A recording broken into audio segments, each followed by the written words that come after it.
Hey y'all, I'm Sir Pinkbeard, and in today's video, I'm going to be showing you how to create the scene that's on the screen right now. While this video can be used as a standalone tutorial, I've kind of meant this to be more of a capstone project for the mirror, bevel, and array modifier videos that I've produced lately. Now, if you're not familiar with those videos or those modifiers, you can check out my playlist in the card on the screen, or at the end of the video. But either way, let's get into it. So to get started, we're going to delete the light and rename the default cube in the outliner to Prisoner, since that's what it will be. Then, let me turn on screencast keys so you can follow along more easily. Now that that's done, let's move the cube up 4 meters by hitting G, then Z, then 4. Now, quick side note, you can affect any active transformations by typing numbers while the transform is still active. So if you wanted to move an object up 4 meters, you can just type G to activate move, then Z to lock movement to the Z axis, and then 4, and Blender will move the object up 4 units on the Z axis. Now we're going to do that a bit throughout the video, so I figured I would cover it for those who aren't aware. Anyways, go ahead and add in an empty plane axes object that will act as the scene center, and rename it to Scene Center in the outliner. Now the reason we're adding this in is that we'll have a couple of objects that need to be mirrored around the scene center, so having an empty object be that center is the best way to control the mirroring. Now you can add in a plane with Shift A and rename it Ground, then select that plane, hit S to scale it up, and type 5 to scale it out. Go ahead and save your work because our initial setup is now finished, so let's move on to the pillars. So for the pillar, hit Shift A and add in a cube. Then go down to the operator panel and reset the size of the new cube to 1 meter. Then tab into edit mode and hit GZ.5 to move the mesh up so that the point of origin is now at the very bottom of the mesh. Now tab back to object mode and hit numpad 7 to look at your scene from the top view, and move the pillar object until it's roughly in the corner of the ground object. You don't have to pick the same corner I did, but I chose the bottom left. Now that it's in place, tab back to edit mode and grab the top face of the cube. Then look at it from the front by hitting numpad 1 and hit G and Z to move the face up until it towers over the prisoner cube. I took mine 2 grid squares above the prisoner cube, but it doesn't really matter as long as it's simply taller than where the prisoner cube is sitting. Finally, grab the bottom face of the pillar that intersects with the ground and delete it, because we don't need that face since it will never be seen. Now that the pillar is modeled, let's apply some modifiers to finish it out. Go to the Modifiers tab on the Properties panel and add in a Mirror modifier. Then on that Mirror modifier, select both the X and Y axes and set the mirror object value to be the Scene Center empty object. Now you should see 4 pillars in your scene. Next, add a Bevel modifier to the pillar. Now you can adjust the settings on the modifier if you want to, but I'm going to keep mine as the default. This will help make the pillar look a little bit more realistic for when we add in the eyebolts. So if you haven't already done so, be sure to rename your cube to Pillar in the outliner, and now we can move on to the eyebolts. Now for the chain and eyebolts, we're going to need some additional collections, so select the scene collection in the outliner and add 2 new collections with the Add Collection button. Rename one of those collections to lights and the other to chains. Then select the chains collection and add 3 more collections underneath it. Chains 1 and Chains 2 will be used for the actual chains that bind our prisoner cube and kind of hold it in the air, but let's rename Chains 3 to Eyebolt. Now hide the prisoner cube either by selecting it and hitting H or by turning off visibility in the outliner. Then hit Shift A and add in a torus. Immediately after adding in the torus, pull up the operator panel and let's make some adjustments because we definitely don't need as many faces as it has by default. So, drop the major segments in the operator panel down to 16 and the minor segments down to 8. Then adjust the major radius to 0.1 and the minor radius to 0.03. And that's just about the right size, but it is a little small, so let's scale it up by hitting S and then 1.4 to get what I think is the perfect size for this eyebolt. Then hit Tab to go into edit mode on our torus and add in a cylinder with Shift A. Once again, use the operator panel to adjust the cylinder settings and set the vertices down to 12, the radius down to 0.05, and the depth down to 0.5.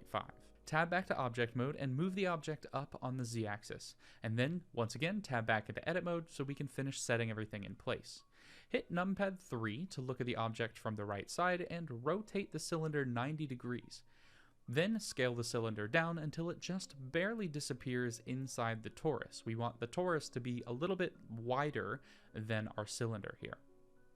Next, delete the top face of the cylinder since it will be inside the mesh and not seen. Now look at the object from the top view by hitting numpad 7 and move the cylinder down on the y-axis until the top of the cylinder fully disappears inside the torus.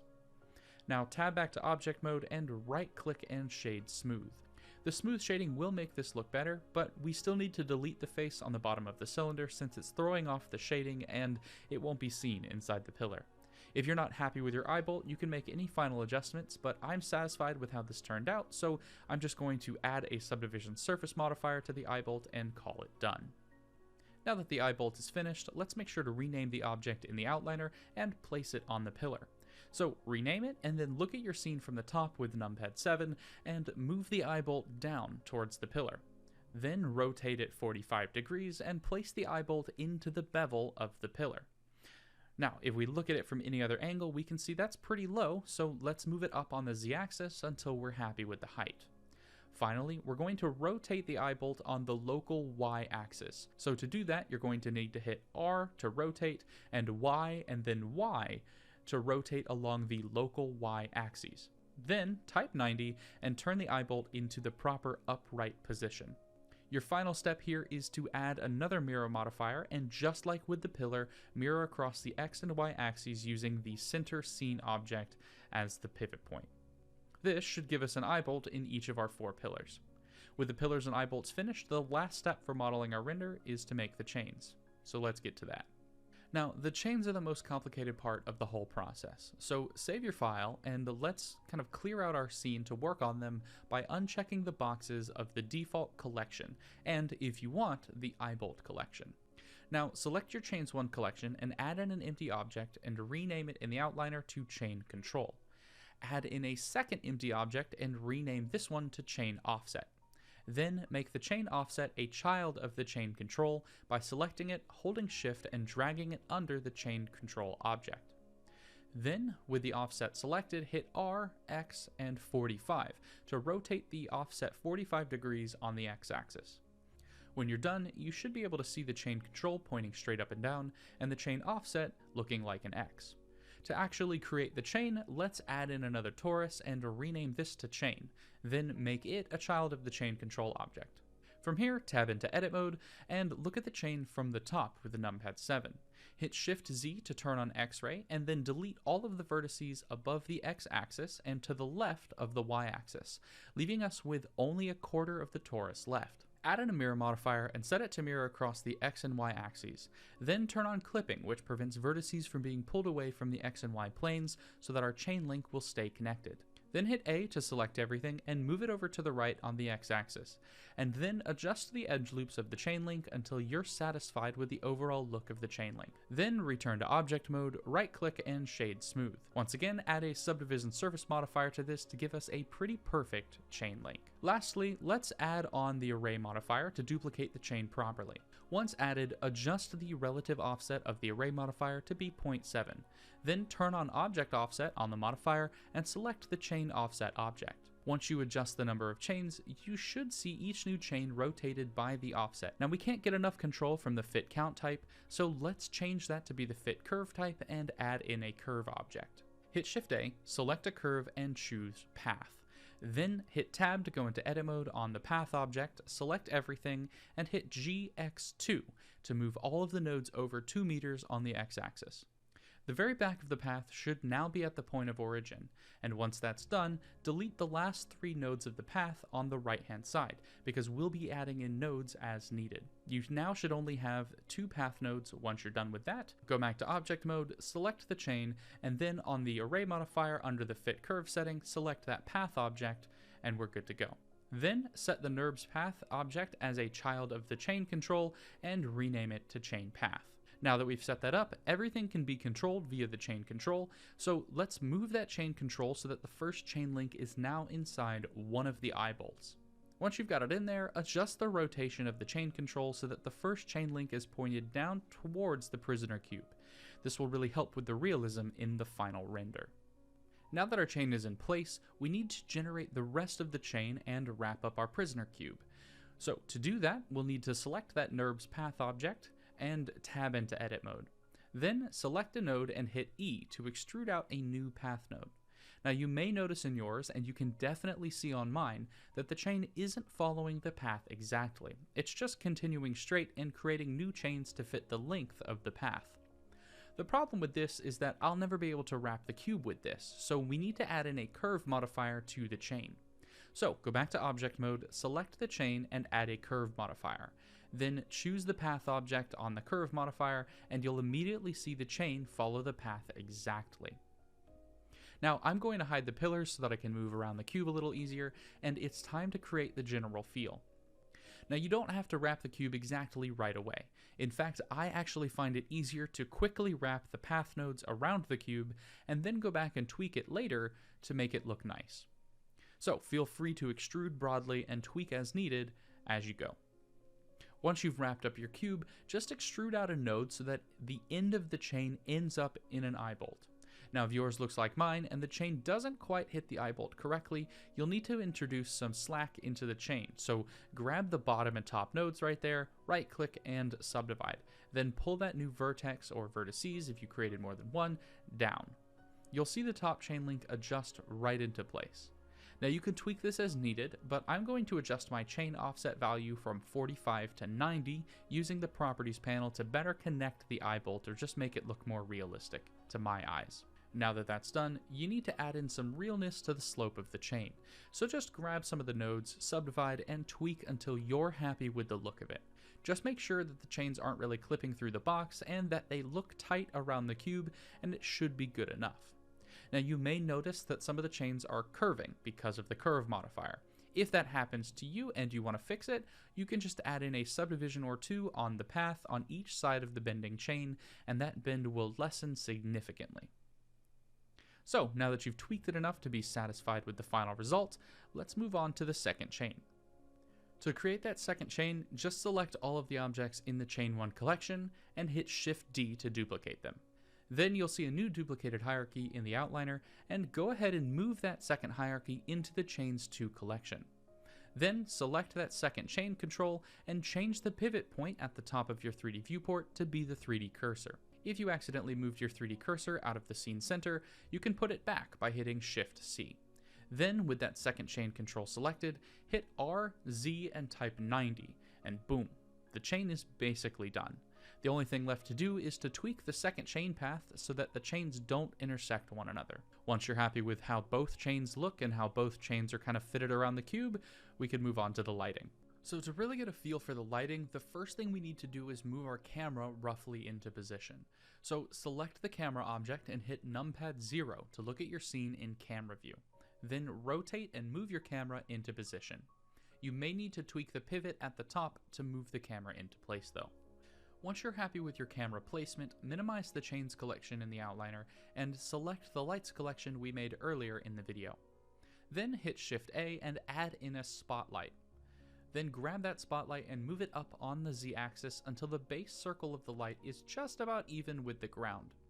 Then go to the Light Properties tab and change the power to 1000, and the color to be a slight yellow. Let's take a look at what that looks like by turning on Material Preview and enabling the Scene Lights and Scene World. Now you should be able to see how that light affects your objects in the scene. You can make any other adjustments that you feel necessary, like how I think the spotlight area needs to be a bit larger and the light should be a bit further away. But once you tweak the light, you can go into the Shadows section in the Properties panel and enable Contact Shadows, which will make your shadows look a bit more realistic in my opinion. Now, we can't light our scene with just the spotlight because we'll miss out on all the details that we have, so let's add in some area lights to help brighten up the scene. Hit Shift A and add in an area light. Then rotate that light so that it will point towards the cube once it's in place above the right front pillar. Then just move the light into place. You can set the power of the light to whatever you want. I settled on 150 for mine, but just make sure to change the color to be a cooler color like a light blue. This will provide a little bit more offset and contrast between the spotlight and the rest of your scene. Once you've got one light just the way you want it, hit Shift D to duplicate it, make sure the pivot point in your 3D viewport is set to the 3D cursor, and then rotate the new light 180 degrees on the Z-axis. Now you should have two lights across from each other on either side of the prisoner cube. Then select both lights, duplicate them again with Shift D, and rotate the new lights 90 degrees on the Z-axis. And so now we should have the spotlight and 4 area lights, and all of our lighting is complete. If you want to see what that's going to look like, you can do a real quick render by hitting F12, and the scene will be rendered out for us. Now I'm happy with the way that this render looks so far, so let's move on to adding materials and textures. So let's go back to solid viewport shading and turn off the lights collection in the outliner. This way we can more easily work in our scene without having to accidentally select a light. Now that we've done that, we can more easily add in our materials, and we'll start with the small objects and work our way up to the larger ones. For this tutorial, I'm going to be using textures.com to get my material texture maps.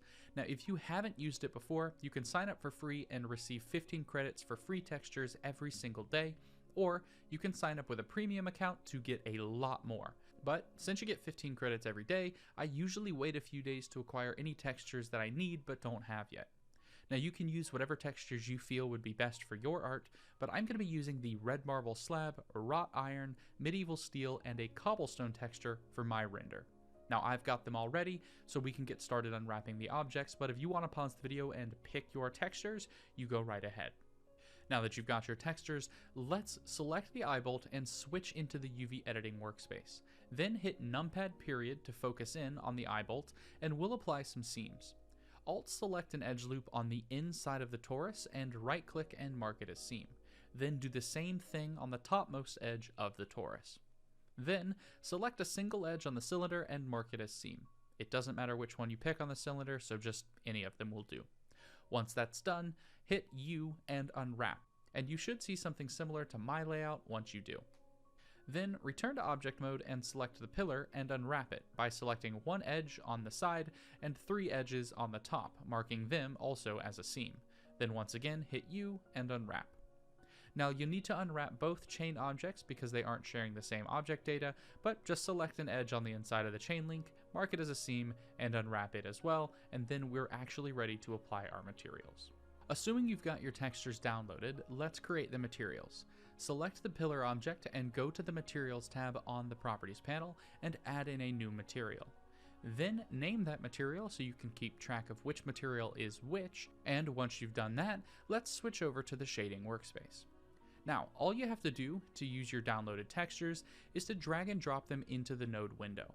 Now I'm going to add in an albedo map, a roughness map, and a normal map for my pillar material. So to connect our pillar textures, let's start with the albedo map and drag a connection from the color on that node to the base color slot on the principal shader. Then you can connect the roughness map to the roughness slot. However, on the roughness map node, you'll also want to change the color space from sRGB to non-color data in order for the roughness to actually apply the way you want it to. For the normal map, you can't just connect the normal map node to the shader, so you'll need to add in a second node in order to connect them. So hit Shift A and search for normal, then connect the image to the normal map node and the normal map node to the normal slot on the shader. Once you do all that, you should be able to see the pillar with the material as you expected it. Now that the pillar is finished, we can stay in the shading workspace, but let's select the eyebolt and add in a new material. In my case, I'm going to be adding in wrought iron. Once again, drag and drop your textures and we can connect them up. Now you can connect all of the similar maps in the same way that we did for the pillar, so let's jump to the new maps that we have, which are metallic and AO. The metallic map gets added in the same way that the roughness one does, but just make sure to also change the color space to non-color data. And then we have the AO and base color maps. So with the AO map, there's not a slot for it on its own, so we actually have to combine the AO map and the color map to make it work properly. So to get the AO and base colors to work properly, we need to add in a Mix RGB node. So Shift A and search for Mix and then select Mix RGB. Then add the base color into color slot 1 and the AO map into color slot 2. Then change the mix dropdown to multiply and the factor to 0.7, and then connect the multiply node to the base color slot. Now once you've added in the base color, everything should be good and you should see the eyebolt as you expected to see it. Now then, for the metal chain, the process is going to be exactly the same as we did for the eyebolt and the pillar combined. So rather than show you that process for a third time, just refer to your iron material and your pillar material for how to hook up the maps on the steel chain. Now for the final step in creating our scene, let's make the ground object fill up the camera view. So select the ground plane and add in an array modifier. Then move the ground object over so that it fills up the camera's view in one direction. Then add a second array modifier. Now the reason we're using two array modifiers here is so that we can array on both the X and Y axes. So your first array modifier should be arraying on the X axis, and you'll have to change the second array modifier to array on the Y axis. Then you can move the ground object over and adjust the array modifier so that the ground fills the entire space of our camera. Now, as you can see, it took me a fit count of 4 on both the first and the second array modifiers in order to fill up my camera space. Now, if you haven't yet, be sure to add in a ground material and apply that to the ground plane. Once you've done that, you should be able to see your full scene as it looks by switching the viewport shading to render. You'll also need to turn back on the lights collection if you still have that disabled. Now this looks good to me, but I think the overall scene is a little dark, so let's change the world brightness to see if that helps. So go to the World tab on the Properties panel, and under Surface you can adjust the color and strength of the ambient lighting in your scene. I'm going to increase the brightness of the color and lower the strength by 0.1. Once you're happy with the brightness of your scene, you're free to make any additional tweaks to the lighting that you think are necessary. And when you're ready, you can hit F12 and render out the image. Alright y'all, if you made it this far in the video, congrats on finishing out the render. And if you want to share your work with me, I would love to see it. So you can either come by my Discord and drop it in one of the channels, or tweet it at me. Links to both of those things can be found in the description. If you enjoyed this video and you want to see more content like this, please give it a thumbs up and let me know in the comments below. And if you want to check out any of my other content on the channel or stay tuned for future updates, consider subscribing. Either way, thanks for watching guys, I'm Sir Pinkbeard and I will see you in the next one.